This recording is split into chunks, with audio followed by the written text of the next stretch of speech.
Welcome to Wheels, Deals, and Meals, where we talk all things good food, good business, and good cars.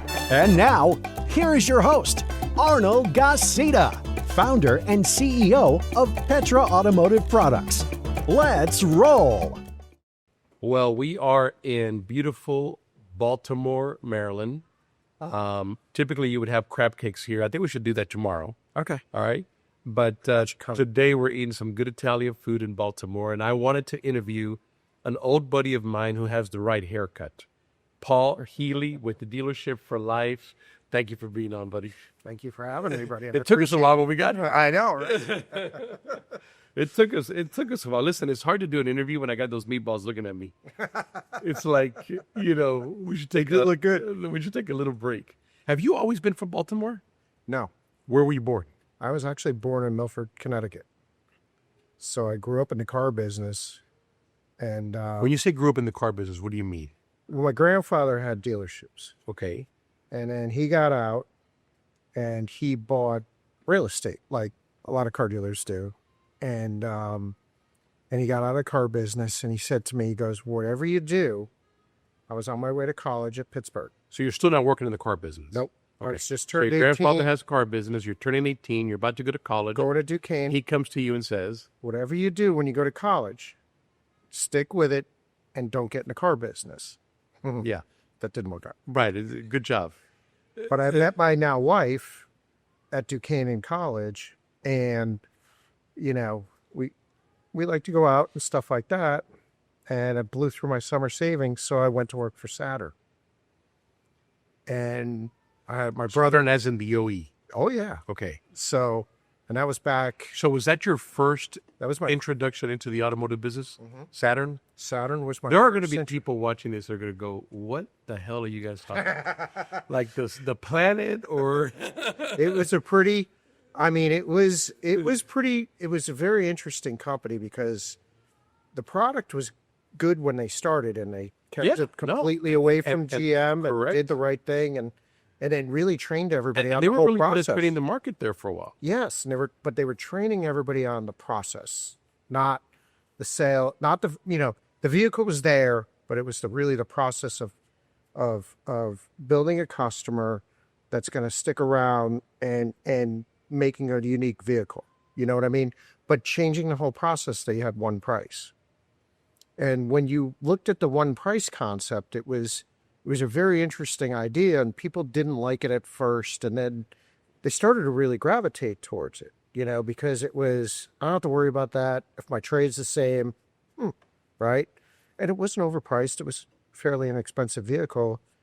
And the problem that I had was we sold out every month. We never had cars. We would put orders in for, God, you'd be waiting for 10 weeks. For a while they were moving cars. It was great. We went to West Virginia and got cars. I worked for a group called the Day Group, which was Bill Numrich, great guy, out of Pittsburgh. He's since sold. He passed away, but they sold the dealerships. But it was a great group to work for, and they were very customer friendly. So, like, if you worked for Day, you had to stop. If you saw somebody on the side of the road with a Day sticker on it, you had to help them. That's the way Bill was. He was your own roadside assistance. we just to make sure they were good. He was a great guy. Back up a little. So you're working for Saturn, the OE. Mm-hmm. How long did you work for them? Oh, close to 4 years. And then where did you go? Then I moved back to Connecticut. So, and then we got married. Where were you in OE? Where were you working for Saturn? What city? Pittsburgh. Pittsburgh. Yep. Okay, so born and raised in Connecticut. Mm-hmm. Grandfather owns a dealership. He sold it. He sells it. Tells you don't get into it. Stick to your college thing. You go work for Saturn out of Pittsburgh, and then you're there 4 years, and you go back to Connecticut. Well, actually, in between that, okay, I worked my way up. I became a finance manager, and they let me take a Saturn home for the holidays to see my grandfather and everybody was there.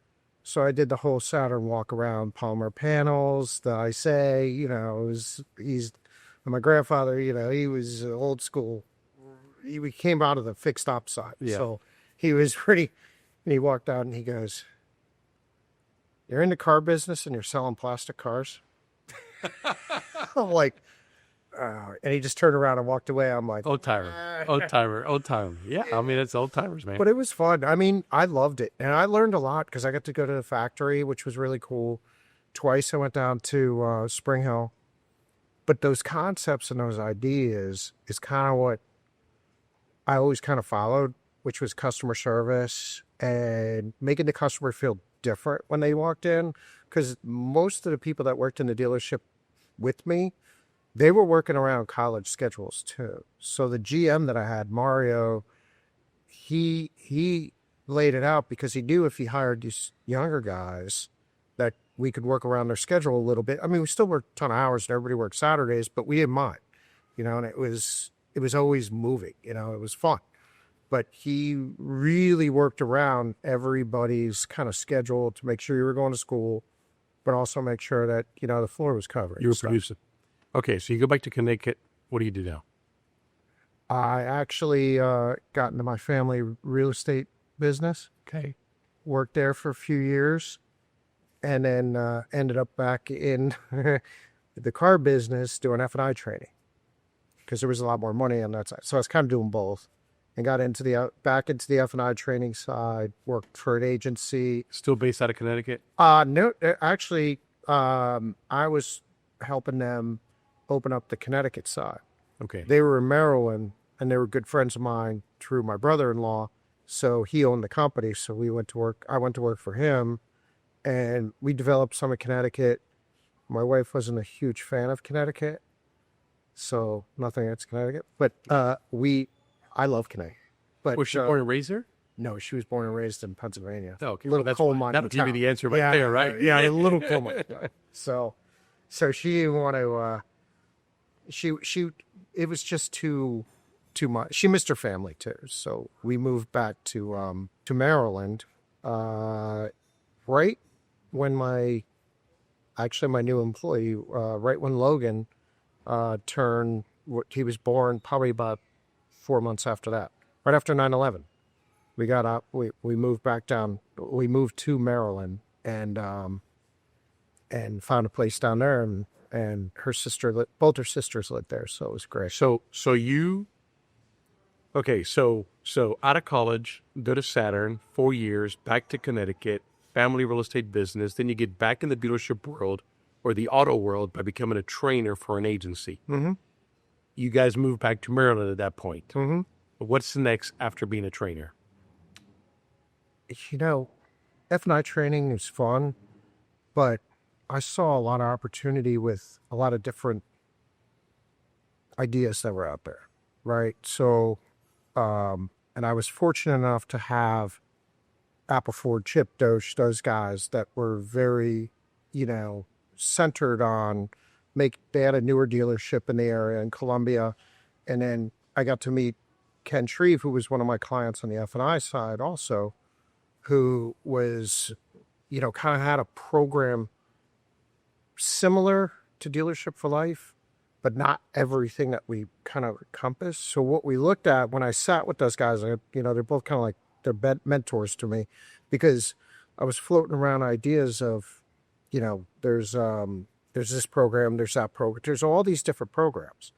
But if you could take one program and build it, what would you want? And we sat round tables forever and just started laying out the perfect concept of basically a boutique that dealers own, because they always look at it and go, we're going to always pay our claims. We're always going to be on the hook for it. We can't, when you're building a customer retention program like Dealership for Life, you can't, the worst thing that can happen is bad reviews, right? So the whole concept was build a platform that we could administer, watch, track, remind, and then from there, we could really look at it and go, you could build anything you want. It's not like you're just doing engine for life or oil changes or whatever you wanted to do. Because there was a rewards program, there was engine for life, there was tires for life. There was all kinds of things going on back then, right? But nobody knew who really they were, and there wasn't a lot of A-plus administrators that would jump into, insurance companies that would jump into it. So they got a little bit nervous. So they're like, oh, we'll just do it in-house. Okay, so when you're working for the agency, you guys are sitting around a room. I imagine this like in one of these movies where it's a smoke-filled room at a table, and you guys are coming up with all these ideas of putting all these components that dealerships like together. Maybe I'm right without the cigars. Without the cigars, we were at a dealership. and we Hey, they smoked to the dealers back then. well, I'm not that old.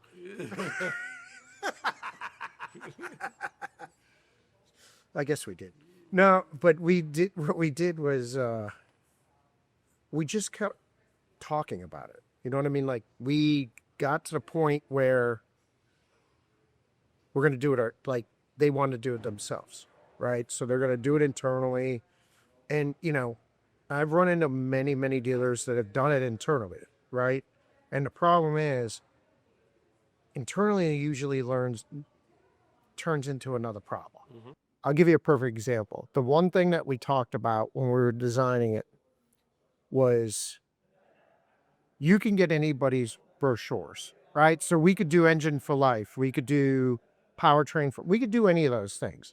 We get a brochure, maybe they put our logo on it, maybe they don't. But the whole key to the program, to me, was always about dealer branding, right? So when I'm talking to a customer, every single thing needs to be about me as a dealer, not about an administrator, not about anything else. Yeah, because they're buying a car from you, the dealer. They're buying, and you could have you could have 5 franchises, you could have 1, you could have 50, right? But the bottom line is, it's about, the manufacturer does a great job branding them. Our goal was to brand the dealership. We have these manufacturers, which we appreciate. So you're having this meeting. Do you guys leave out of there and say, we're going to open this company? No, How did the company evolve? It really evolved with me kind of saying, this is something that I want to do. And then I met Jack Garrity, who was really good friends with the owner of Apple and a whole bunch of other dealers. And they told me, they're like, if you really want to get this thing going, you need to talk to Jack Garrity. And I'm like, who's Jack Garrity? And little did I know that he knew like 90% of the dealers in the country, because he did things the right way. He would go in and he would talk to every receptionist, salesperson, service writer, everybody in the store, and make friends with them. So he was the perfect person that when we were laying this out, I'm like, okay, we bring him in. And we beta tested it from 04, end of 04 through the beginning of, basically the end of 05, the software, everything that we put behind the scenes. Where we ran into a little bit of an issue was we were outsourcing graphic design. And they were on the same timetable as dealers.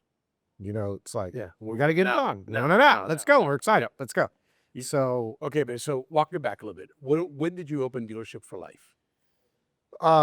It was really the end of 04 that we started laying out all the groundwork. 05, those brought everything. 898. No. No, we were that far back.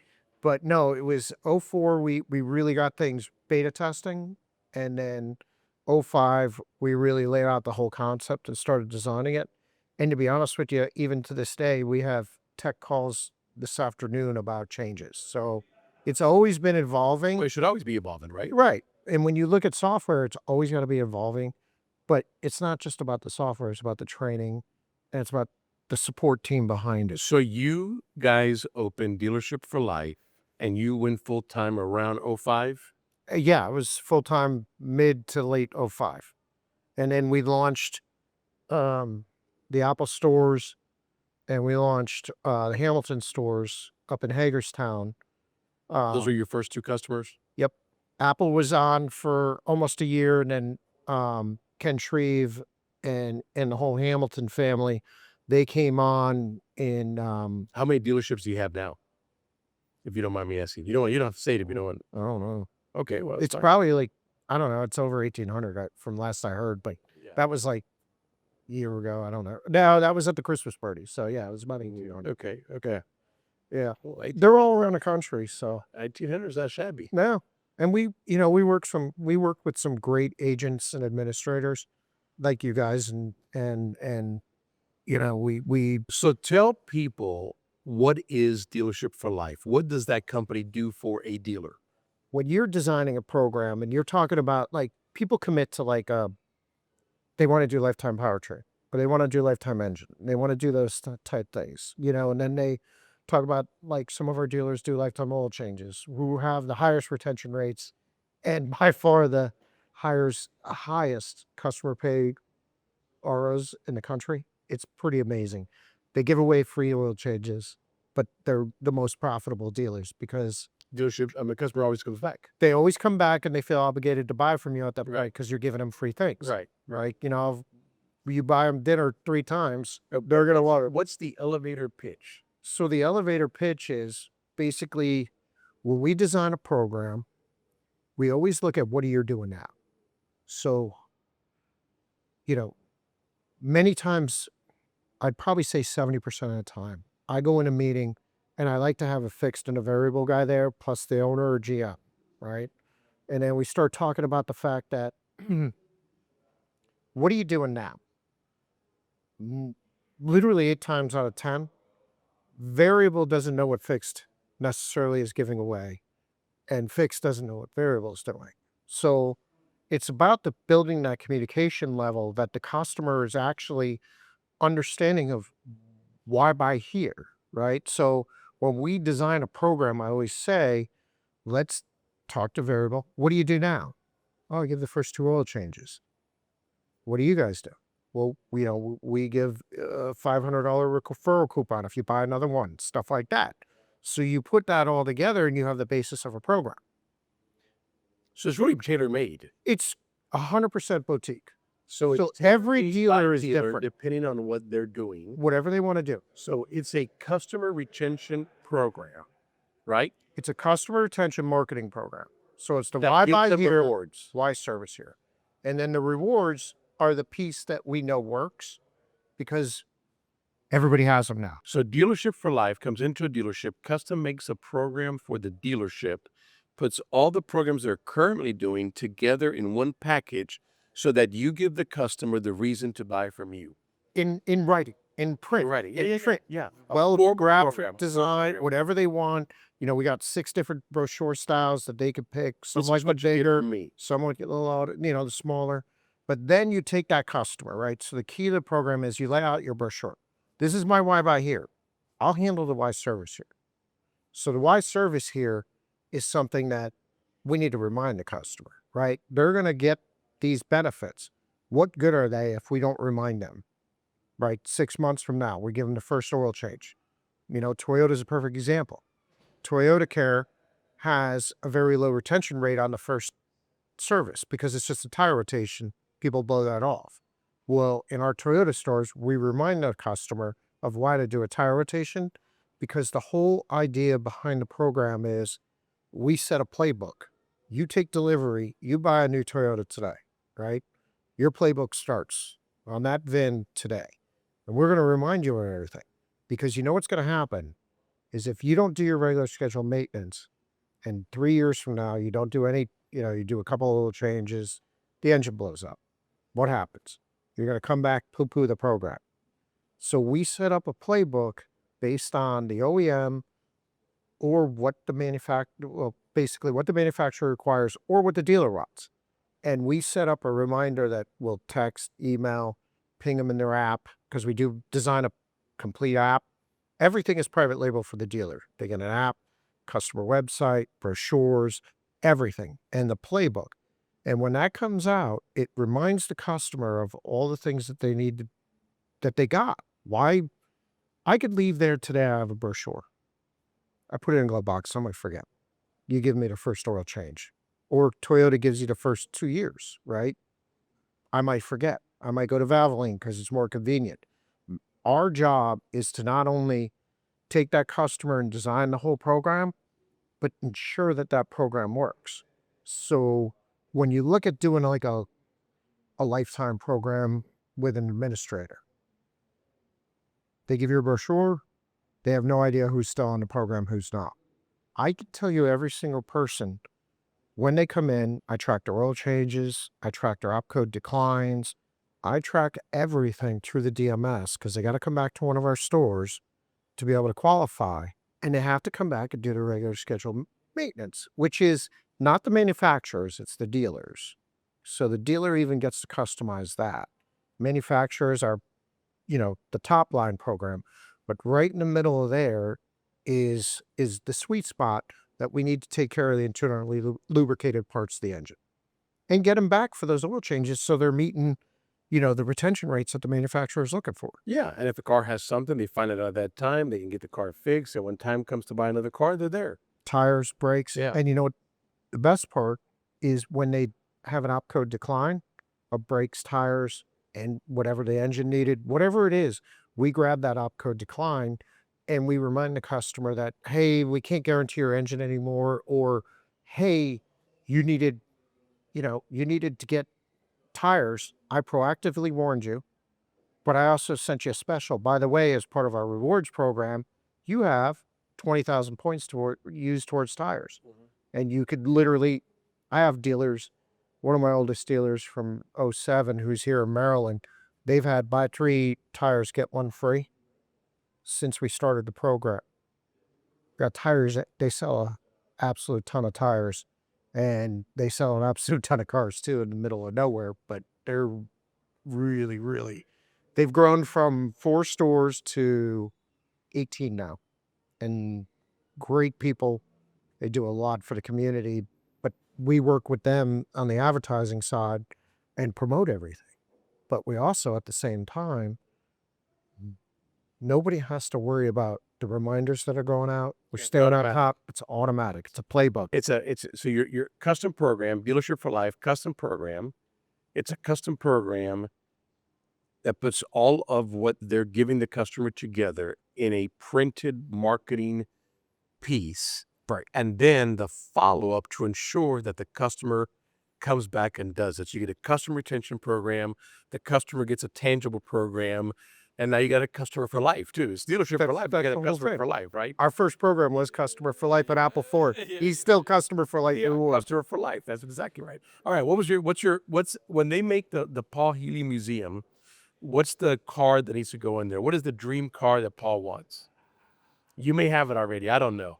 What is that dream car that your wife is telling you not to buy right now, but you're going to buy anyway? I just bought it. What is it? Well, when Dodge announced that they were going to electric, I drove down to Florida and got a Scat Pack. And they had it on special. But if I could get a dream car, it would have been my buddy's Oldsmobile 442. It was like one of my convertible 68, just red with the black stripes on the side, not on the hood. Yep. Black top. He did a phenomenal job on it. And it was one of my favorite cars to this day, ever. It was All right. really cool car. What was your first car? My first car was, it was a Buick Regal with the 5.0. Okay. Yeah. All right. But it kind of looked like my favorite car back then, Right. which was the Grand National. I got you. I love that Grand National. Hey, if I could only go to one more place, I'd go here because that was the favorite place that I went to. Oh, I go back home. I go to my house, Milford, Connecticut. Mm-hmm. I just left there. And it was all the the best places in experience. the world? Of all the places in the world, it's the greatest place on earth. Really? Where my grandfather we were fortunate enough to get a very, very cool, he had the hotel, and then he moved it into, he built basically 4 condos, beautiful, right on the beach, Long Island Sound, right in Connecticut. And then he redid the hotel into condos with my dad and my uncle's help. And there's 11 units over there, 4 units. It's my Uncle Dave, my Aunt Joan, my dad, and now John, but it was my grandparents' place. You can't find a better place. You go back home? I do. I go up to Connecticut and New England probably about every other month, just because I have the relationship with some of our larger stores up there. So I go up. But it's also home. It's home, but like, and then we just got back from there yesterday, and it's just, I mean, you're talking 100 and something people there, all family, Yeah. all hanging out, and we got extended family. They all, like, everybody's there. It's the greatest place on earth. That's great. I love that. I love the home. Yeah, it's not. Hometown. It's not. So what of bucket list places you have not gone to? Where do you want to go? Ireland. Ireland. We were trying to plan that. Is that because of ancestry? Yeah, a little bit. You do your DNA thing? Yeah. Yeah. Okay. Yeah. Were you surprised? Yes. I'm only 2% Cuban, so I was really surprised. No, it was kind of funny. Yeah, it was nobody really, like, I knew my grandmother was from, she was British, and she was from my dad's, but she grew up in Hong Kong. And then my grandfather was Irish. I knew that. And then my grandfather, Hong Kong and Irish? but she was British. So she was, Okay. she was I working. get the connection Yeah, now. she was working. What they Her dad was. So as World War II broke out, she Okay. fled back, ended up in San Francisco. Descent. Yes, which she left. Yeah, and she left. So it was very British Isle. Let's put it that way. Yep. Both of those. Then my grandmother was Italian, and on my mom's side, and my grandfather was still trying to figure out whether it was somewhere between Russia and Poland. We don't know whether he changed his name or not when he got here. Yeah, I know. I get it. I didn't mind it. I was 2% Cuban, which I was shocked because I've been very proud to be born in Cuba. But I'm 90%, that Spaniard area, predominantly the Canary Islands, which we kind of knew we were from the Canary Islands. But I was really shocked about the 2%. And they update that every once in a while. Every time I look at it, the percentage goes down. Like eventually I won't be no Cuban, like I just happened to be born there and that was it, Well, I didn't want to do it. And my wife was like, just do it. So I did it. And I'm like, It's interesting. hey, You got all your third cousins or fifth cousins. oh, there's a ton. Yeah, yeah. Hey, what's your favorite food? Connecticut lobster roll. You know what that is? Mhm. It's not, it's butter, hot, not lobster salad stuff. No, Yeah. I love it. I like it. Yeah. That's what I like. I make that. And then I like to cook a lot. So I also worked for, Should have had that. Huh? No, we should have had the Connecticut lobster roll. we could have done it there. Yeah. And then I used to work for Sally's Pizza back in the day. They were family friends, which is up in New Haven, by far the best pizza on the planet. And what's funny is I've done these interviews now, like we were talking about. I don't know how many shows we've done now, but we're getting close to the 100. You have a very sentimental side. because your car is not a Lamborghini. It's about your friend's car, your first car reminding you of this. Your favorite place is your hometown. Your favorite food is the lobster roll from Connecticut. Mm-hmm. You know what I mean? The pizza place that you used to work at. It's all sentimental, Paul. It's all sentimental. I've been told that once in a while. Yeah, I love it. I love it. It's great. Well, brother, thank you for doing this. Thank you. You know why you're successful? That haircut. Yeah, I know. Cheers, buddy. Thank you. Thank you for listening to Wheels, Deals, and Meals, your main source for all things good and fun, business, food, and cars. If you like this episode, make sure to rate us and subscribe. If you would like to be a guest on our show, please leave a message at the link below. Till next time, happy eating.